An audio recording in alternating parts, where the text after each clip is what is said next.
ঠিক এমন ভাবে না আমার ভগবান কৃষ্ণ দ্বাদশ সকাল বাণীকে নিয়ে ধেনুবৎস বাণীকে নিয়ে মহানন্দে বিহার হয়ে কোথায় যাচ্ছে? মায়ের কাছে যাচ্ছে। ঠিক এমন সময় ধেনুবৎস বাণীকে নিয়ে যেতে যেতে হঠাৎ কি হলো?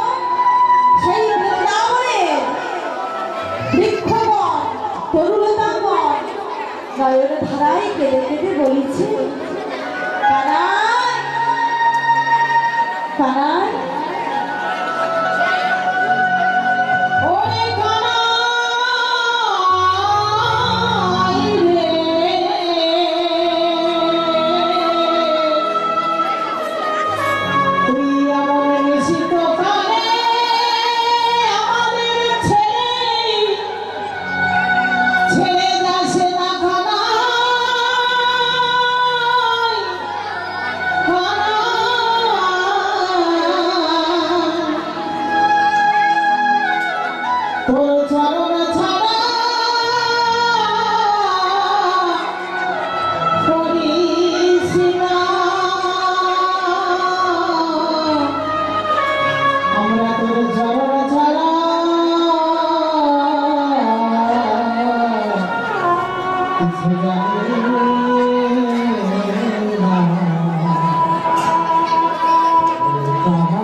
পতঙ্গ তরুলতা তারাই চরণ ধরে কাঁদছে। কানাই আজ নিষেধে আমাদের কাছে থেকে যাও কানাই, তোমার চরণে সেবা করিব, আরতি আনিব, আমাদের কাছে থেকে যাও।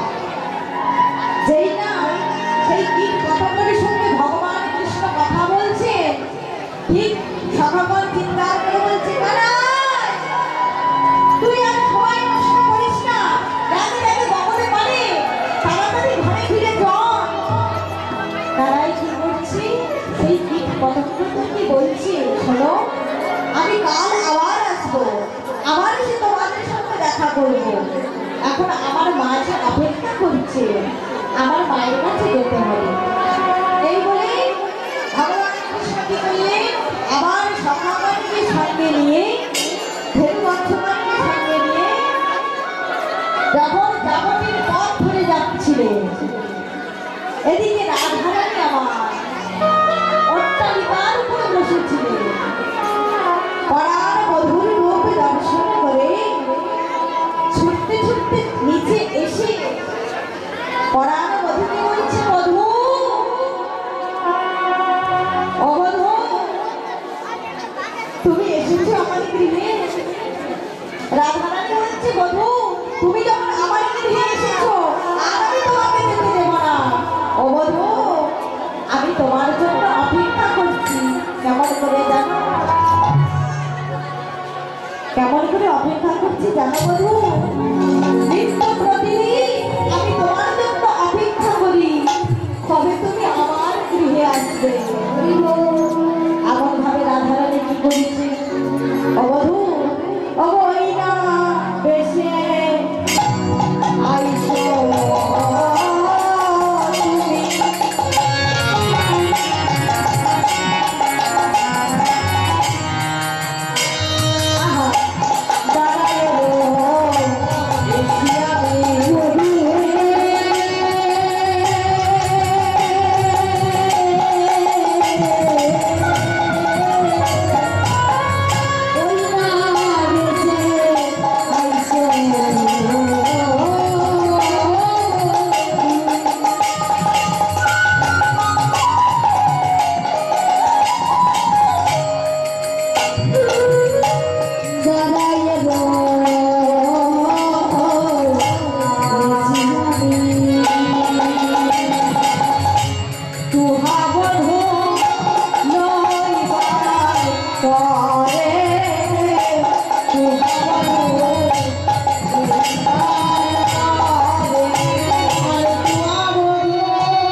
কিন্তু বধূ আজ যখন আমার গৃহে এসেছো আর আমি তোমাকে যেতে দেব না। তুমি আমার গৃহে এসো, আমি তোমাকে কি করবো জানো বধূ? আমার হৃদয়ের মাঝে শয়ন করে তোমার চরণ সেবা করিব। ও আমার মন্দিরে যাইয়া ও খাইয়া